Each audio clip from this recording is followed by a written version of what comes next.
Hello दोस्तों, नमस्कार। मैं भी एक आप सभी का एक बार फिर से बहुत बहुत स्वागत करता हूं आपके अपने इस यूट्यूब परिवार में।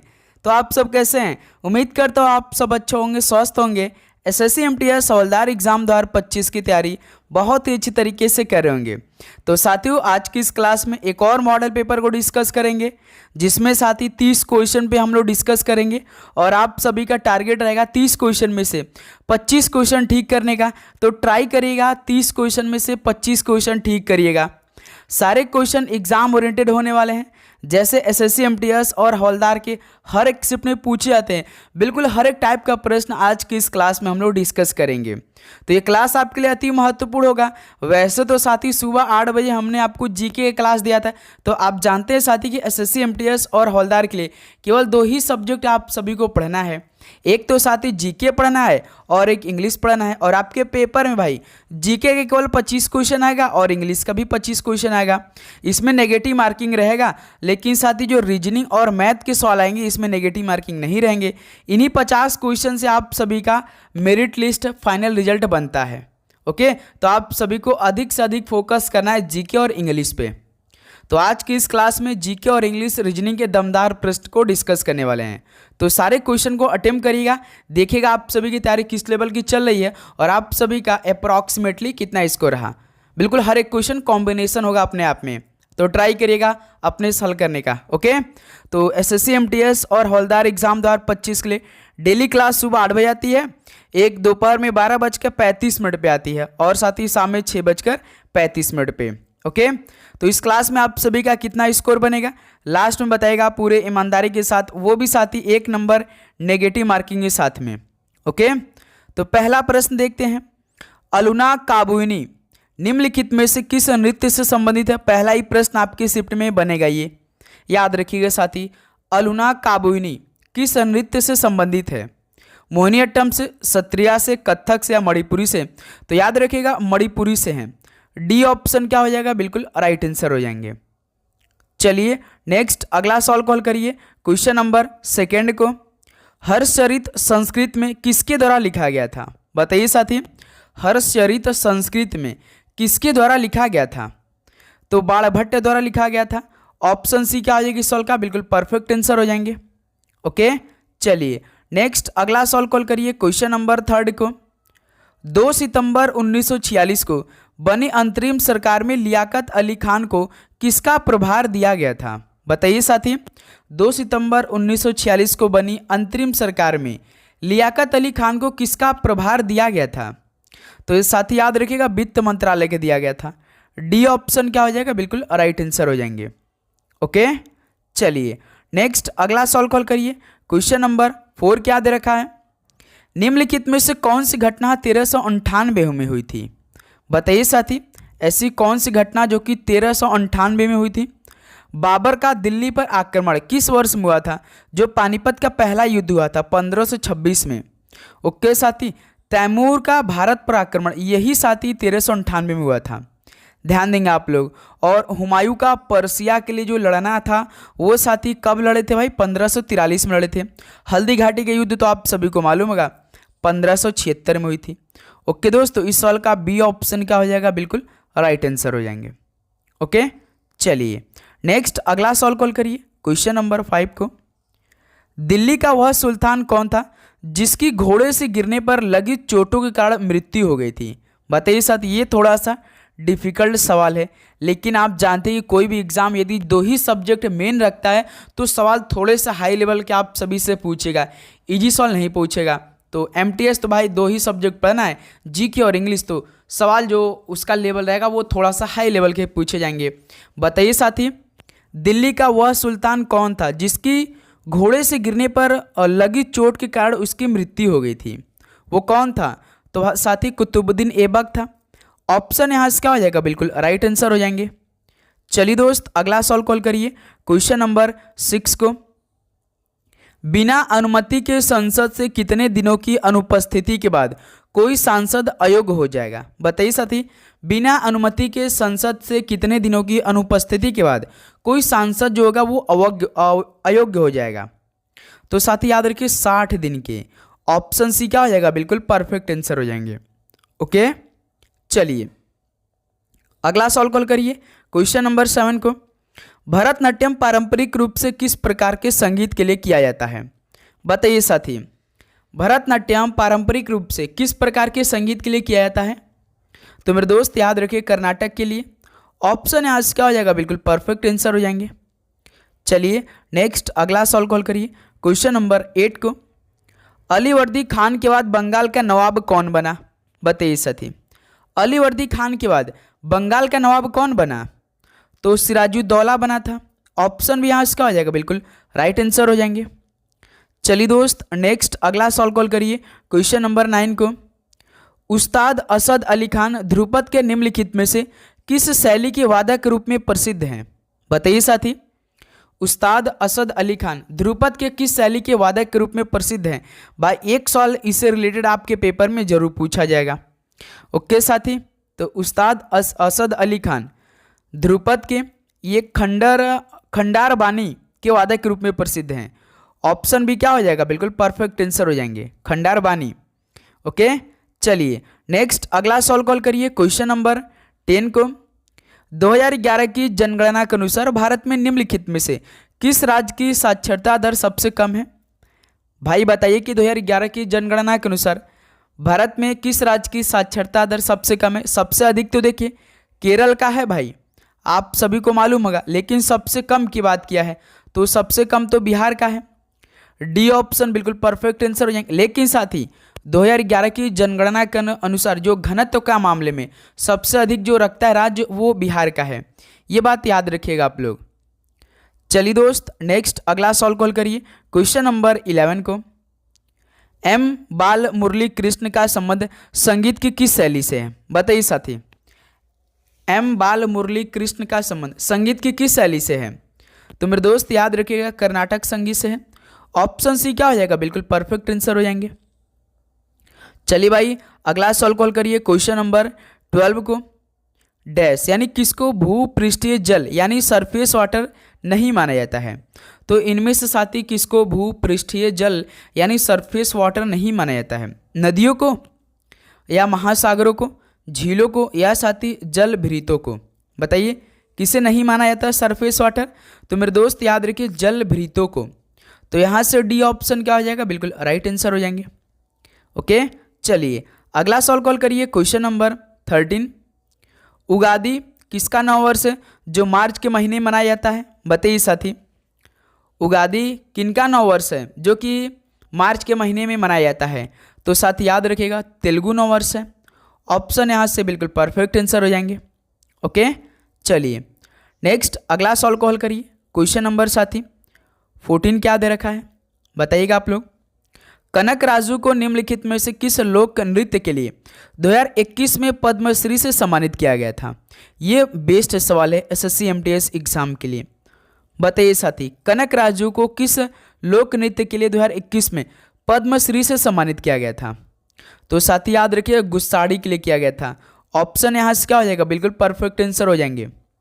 ओके चलिए अगला सॉल्व कॉल करिए क्वेश्चन नंबर 15 को। इल्तुतमिश का मकबरा किस वर्ष बनाया गया था? बताइए साथी, इल्तुतमिश का मकबरा किस वर्ष में बनाया गया था? तो मेरे दोस्त याद रखिएगा 1235 ईस्वी में बनाया गया था। तो यहाँ से डी ऑप्शन क्या हो जाएंगे? बिल्कुल राइट आंसर हो जाएंगे। ओके चलिए अगला सॉल्व कॉल करिए क्वेश्चन नंबर 16 को। Select the synonyms of succulent. अब साथी इंग्लिश के जितने भी प्रश्न आएंगे ट्राई करिएगा अपने से हल करने का, क्योंकि बहुत सारे स्टूडेंट के कमेंट आ रहे हैं कि सर मेरा इंग्लिश बहुत वीक है। तो अब साथी आपको प्रैक्टिस सेट बहुत तेजी से लगाना है, अधिक से अधिक लगाना है, तभी आपका इंग्लिश बेस्ट होगा, सही कर पाएंगे आप 25 में से 25 क्या साथी 20 क्वेश्चन आपको करना रहेगा। 5 क्वेश्चन तो भाई आपको जो पद्य होता है उसको पढ़कर देना रहता है 5 क्वेश्चन का राइट आंसर। ओके जैसे सिनोनिम्स का मतलब क्या होता है? पर्यायवाची होता है। तो सकुलेंट का मतलब क्या होता है? तो सकुलेंट का मतलब होता है साथी रसीला होता है भाई। क्या होता है? रसीला होता है, अत्यंत स्वादिष्ट होता है। ओके तो टॉरिड का मतलब क्या होता है? टॉरिड का मतलब होता है कि दुष्कर बहुत प्रेमपूर्ण या साथी कामकुतापूर्ण होता है। दुष्कर बहुत प्रेमपूर्ण होता है टॉरिड का मतलब। और लूसियस का मतलब क्या होता है भाई? अत्यंत स्वादिष्ट होता है। जैसे कि देखिए सिनोनिम्स मतलब पर्यायवाची होते, बिल्कुल इसका समानार्थी शब्द है। तो जैसे रसीला होता है, सक्लेंट का मतलब रसीला, अत्यंत स्वादिष्ट। तो लूसियस का भी मतलब क्या होता है मेरे दोस्त, अत्यंत स्वादिष्ट होता है। तो इसका मतलब बी ऑप्शन परफेक्ट आंसर हो जाएंगे। एरिड का मतलब क्या होता है भाई, जो सूखा जहाँ पड़ता है, वर्षाहीन, जहाँ पे वर्षा ही नहीं होता है उसे क्या बोलते हैं, एरिड बोलते हैं। बेयर का मतलब क्या होता है भाई बताइए, बेयर का मतलब आवरणहीन होता है, केवल होता है। ओके मेरे दोस्त, तो इस सवाल का बी ऑप्शन क्या बनेगा, बिल्कुल राइट आंसर हो जाएंगे। चलिए नेक्स्ट अगला सवाल कॉल करिए, क्वेश्चन नंबर 17 को। Select the word with the correct spelling. अब आपको करेक्ट स्पेलिंग वाला बताना। स्टैम्पेड, स्टैम्पेड का मतलब स्पेलिंग क्या होता है भाई, आप लोग बताइए। तो हिसाब से देखेंगे तो STAMPED, स्टैम्प का मतलब क्या होता है, मुहर लगी, मुहर लगता है ना, मुहर लगी स्टैम्पेड। इजमेंट का मतलब क्या होता है, इसका राइट स्पेलिंग क्या होता है, EASE होता है, MENT होता है, इजमेंट होता है, इसका मतलब सुख भोग होता है, सुख भोग होता है। और कैलडिसक, इसका मतलब साथी बंद गली या अंधी गली, जैसा कि आपका घर ऐसा जगह जहाँ पे साथी कोई आने जाने का व्यवस्था नहीं हो, यहाँ पे कोई गाड़ी उड़ी नहीं चलती है, और बिल्कुल नाला वाला टाइप का घर जहाँ होता है ना, उसको क्या बोलते हैं, कलडिसैक बोलते हैं। तो करेक्ट स्पेलिंग वाला इसमें हमें केवल एक ही दिखाई दे रहा है, रिपोस्ट दिखाई दे रहा है। इसका मतलब साथी त्वरित जवाब देना भाई, यानी चिढ़कर या विनोदपूर्ण ढंग से कोई जो जवाब देता है उसको क्या बोलते हैं, रिपोस्टेस बोलते हैं भाई। तो इस सवाल का डी ऑप्शन क्या हो जाएगा, बिल्कुल परफेक्ट आंसर हो जाएंगे। ओके चलिए मेरे दोस्त नेक्स्ट अगला सवाल कॉल करिए, क्वेश्चन नंबर 18 को। Select the alternative which is the best substitute of the phrase. इसका मतलब मेरे दोस्त बताइए क्या बनेगा, बिल्कुल परफेक्ट आंसर। आपको बताना है जो साथी विकल्प है इनका चयन करके जो वाक्यांश के लिए सबसे अच्छा स्रोत है। A state of stunned, confusion or bewilderment. इसका मतलब साथी स्तब्ध, भ्रम या घबराहट की स्थिति। जैसे हमें भ्रम या घबराहट की स्थिति होती है ना, उससे क्या बोलते हैं, a state of stunned, confusion or bewilderment. इसका मतलब साथी स्नैर्ल का मतलब क्या होता है, गुरहित होता है। क्या साथी, गुरहित होता है मेरे दोस्त, याद रखिए गुरहित होता है।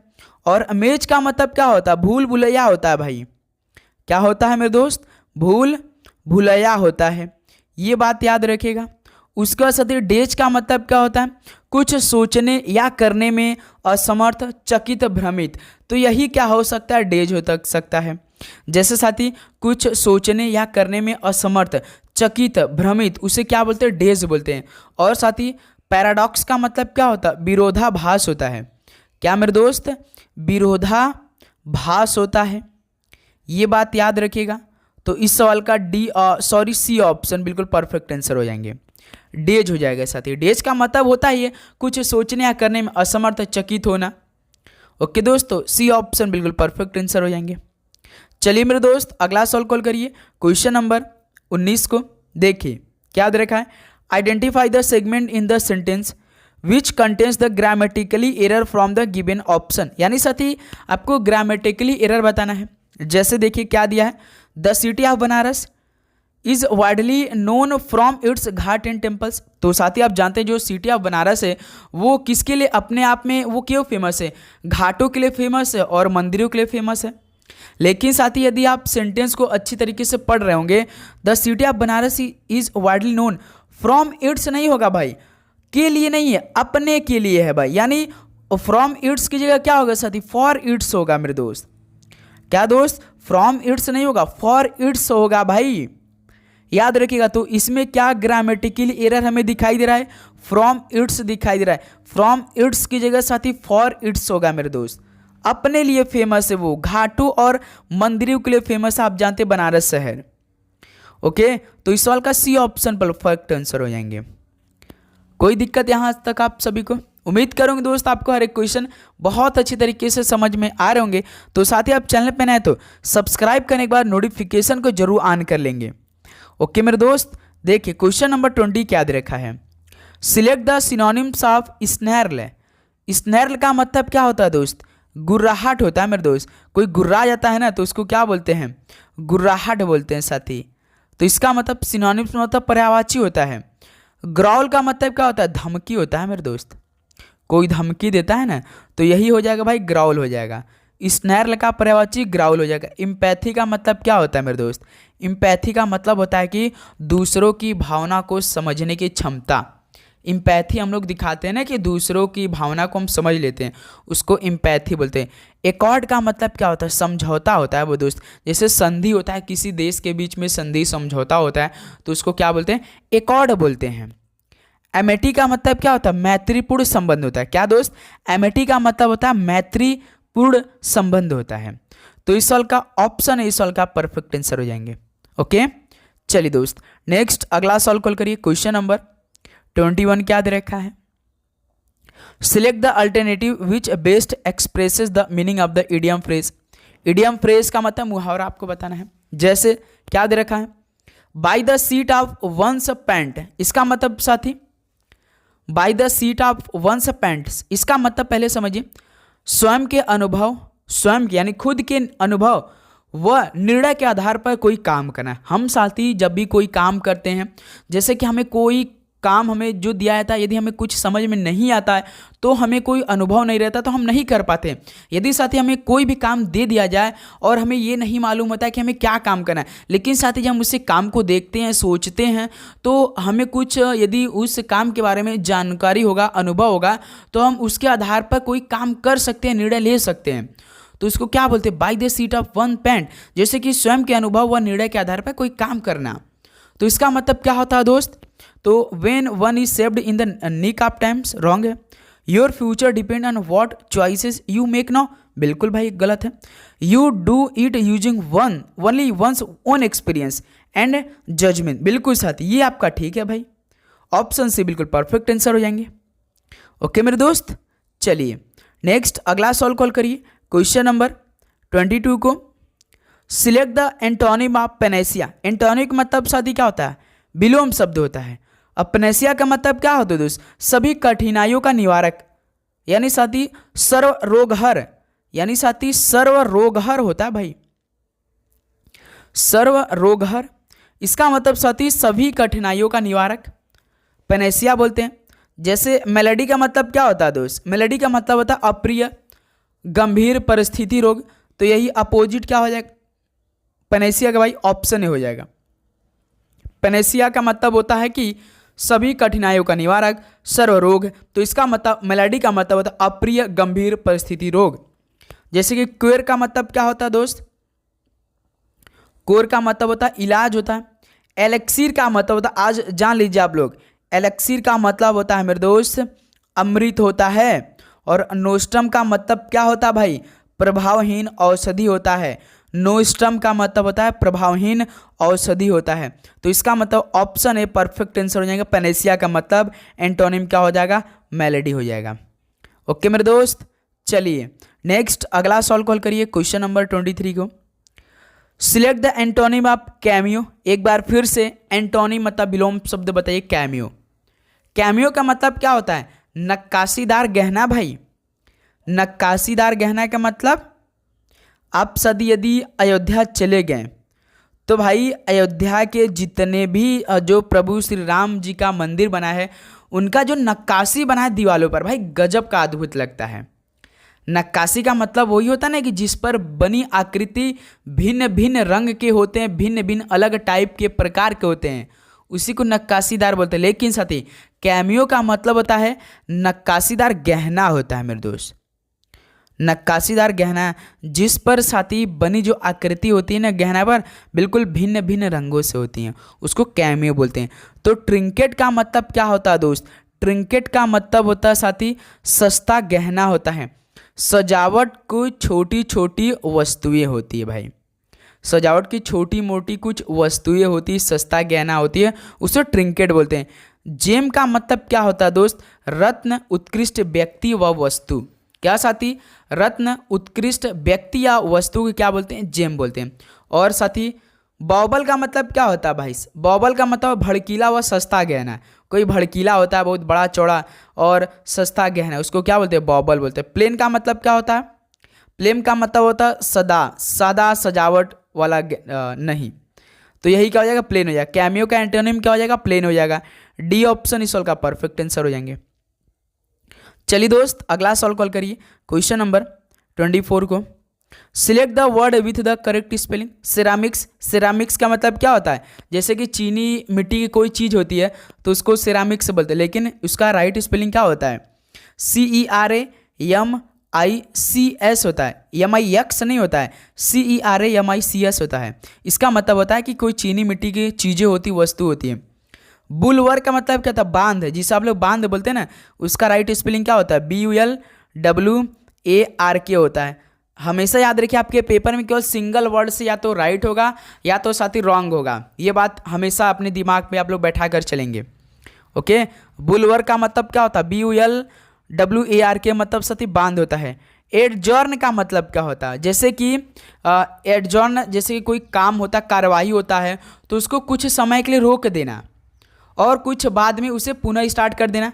आप जानते साथी जैसे कि कोर्ट वोट में होता है ना कि कुछ कार्यवाही को कुछ समय के लिए क्या किया जाता है, रोक दिया जाता है, उसके बाद पुनः क्या कर दिया जाता है, आरंभ कर दिया जाता है, तो उसको क्या बोलते हैं, टिल। जैसे कि कोई जो वकील होते हैं, मेन जज साहब होते हैं, वो टिल एडजर्न बोल देते हैं, तो वही बोलते हैं साथी, कुछ समय के लिए रोक देते हैं और कुछ समय के बाद वो स्टार्ट हो जाता है पुनः। ओके मेरे दोस्त, तो इस साल का सी ऑप्शन परफेक्ट आंसर है। एडजॉर्न ने बिल्कुल ठीक दिया है। स्टूडियस का राइट स्पेलिंग क्या होता है भाई, STUDI होता है, DI होता है, लेकिन साथ ही OUS होता है, UOS नहीं है, OUS। जैसे कि हम लोग अपना स्टूडियस, व्यवसायी, अध्ययनशील, जिसमें हमारा स्टूडियो होता है ना, तो उसको बोलते हैं। तो इस साल का ऑप्शन सी बिल्कुल करेक्ट स्पेलिंग दिया है। चलिए दोस्त अगला सवाल कॉल करिए, 25 नंबर क्या दे रखा है, select the word which means the same as the group of words given. A young child just beginning to walk. इसका मतलब साथी एक छोटा बच्चा जो अभी अभी चलना शुरू किया है, तो उसके लिए क्या हम बोलेंगे, टॉडलर। तो भाई जो टॉडलर का मतलब होता है ठुमक कर चलने वाला है, क्या साथी, ठुमक कर चलने वाला। तो यही क्या हो जाएगा साथी, पहला ही ऑप्शन हमारा बिल्कुल ठीक हो जाएगा, टॉडलर। मतलब कि a young child just beginning to walk, यानी एक छोटा बच्चा जो अभी अभी चलना शुरू किया है मेरे दोस्त। तो कब को क्या बोलते हैं, कब याद रखिएगा, सावक होता है, जो बाघ का बच्चा होता है, बाघ का जो बच्चा होता है उसे कब बोलते हैं मेरे दोस्त। और जॉय कब क्या बोलते हैं, कंगारू के बच्चों को क्या बोलते हैं, जॉय बोलते हैं, गुरु। ओके, किड मतलब शिशु, आप जानते हैं। तो इस सवाल का ऑप्शन परफेक्ट आंसर हो जाएंगे। चलिए भाई अगला सवाल कॉल करिए, क्वेश्चन नंबर 26 को। Select the word which means the same as the group of word. Resistant to a particular infection. इसका मतलब साथी किसी खास संक्रमण से बचाव, रजिस्टेंस रजिस्ट कर रहा है, बचाव रहा है, टू अ पार्टिकुलर इन्फेक्शन यानी किसी खास संक्रमण से बचाओ, तो क्या बोलेंगे, इनोसेंट। आप इनोसेंट लगाएंगे, नहीं भाई, इम्यून लगा सकते हैं, प्रतिरक्षा लगा सकते हैं, तो ये हो इमोर्टल नहीं होगा, इनकॉशियस नहीं होगा, बी ऑप्शन इम्यून, प्रतिरक्षा होता है मेरे दोस्त, क्या होता है, प्रतिरक्षा होता है। तो इस सवाल का बी ऑप्शन बिल्कुल राइट आंसर हो जाएंगे। ओके मेरे दोस्त, चलिए अगला सवाल कॉल करिए, क्वेश्चन नंबर 27 को। अब साथी रीजनिंग के सवाल को हल करिए बहुत अच्छी तरीके से। नीचे दिए गए विकल्पों में से प्रश्न चिन्ह के स्थान पर क्या आ सकता है। जूट का संबंध बोरा से, तो लकड़ी का संबंध क्या बनेगा, फर्नीचर, भूरा, प्लास्टिक या मेरे दोस्त कड़ा, बताइए। तो आप जानते हैं साथी जूट से क्या बनता है, बोरा बनता है, तो लकड़ी से क्या बनेगा, फर्नीचर बनेगा, यानी ऑप्शन इस सवाल का बिल्कुल राइट आंसर हो जाएंगे। ओके चलिए नेक्स्ट अगला सवाल कॉल करिए, क्वेश्चन नंबर 28 को।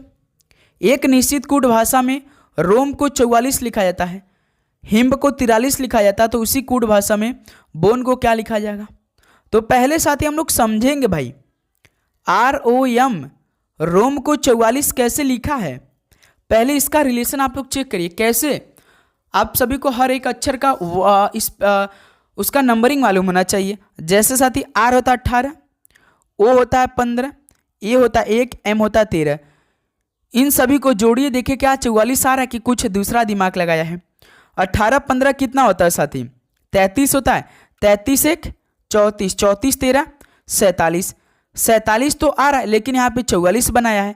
तो इसमें से साथी यदि हम 3 को माइनस करके एक बार चेक कर लेते हैं, तो 47 में से 3 को घटाएंगे तो 44 बन जाएगा। जो कि यही ठीक लग रहा है। बिल्कुल, तो हमने क्या किया, हर एक अक्षर का कोड किया, उसको आपस में जोड़ा तो 47 आ रहा है, लेकिन प्रश्न में तो 44 बनाया है। तो हमने क्या किया, 3 को एक बार माइनस करके देख लिया, हो सकता है यही हो सकता है भाई। अब हिम्ब को भी चेक कर लेते हैं, HIMP, हिम्ब को 43 लिखा है, तो पहले हर एक अक्षर का कोड करेंगे। H 8 होता है, I 9 होता है, यम साथी 13 होता है, P होता है 16, तो 8 9 17, 17 13 कितना होता है आपका 30, 30 16 46। देखिए 46 से 43, यानी इसमें से फिर से -3 कर देंगे तो 43 बन जाएगा। यानी अब हमें ये मालूम हो चुका है कि हर एक अक्षर का कोड करा है, उसको आपस में जोड़ रहा है, उसके बाद -3 कर दे रहा है, सिंपल सा। तो चलिए दोस्त आप लोग हल करिए। आप लोग बोन का क्या आएगा बताइए, हड्डी का क्या आएगा, हल करिए सभी दोस्तों। क्या बनेगा, पहले हर एक अक्षर का कोड करिए, उसको आपस में जोड़िए और -3 कर दीजिए लास्ट में। जैसे बी होता है साथी 2, ओ होता है 15, एन होता है 14, ई होता है 5, 2 15 17, 17 14 आपका 31, 31 5 36, 36 में से -3 घटा देंगे तो 33 बन जाएगा, जो कि साथी पहला ऑप्शन बिल्कुल ठीक दे रखा है। तो साथी 28 का ऑप्शन ए क्या बन जाएगा, बिल्कुल राइट आंसर हो जाएंगे। तो कोई दिक्कत, चलिए एक सवाल का राइट आंसर आप बता दीजिए। तो साथी जैसे बोन का आपने तो बताया, तो आप बताइए साथी कम का कितना होगा, बताइए कितना आंसर आएगा कम का। हर एक अक्षर का कोड करिए, जोड़िए, टोटल करिए, -3 करके हमें आंसर बताइए। चलिए नेक्स्ट अगला सवाल को हल करते हैं, क्वेश्चन नंबर 29 को। नीचे दिए गए विकल्पों में से उस संख्या का चयन कीजिए जो प्रश्न चिन्ह को प्रतिस्थापित कर सके।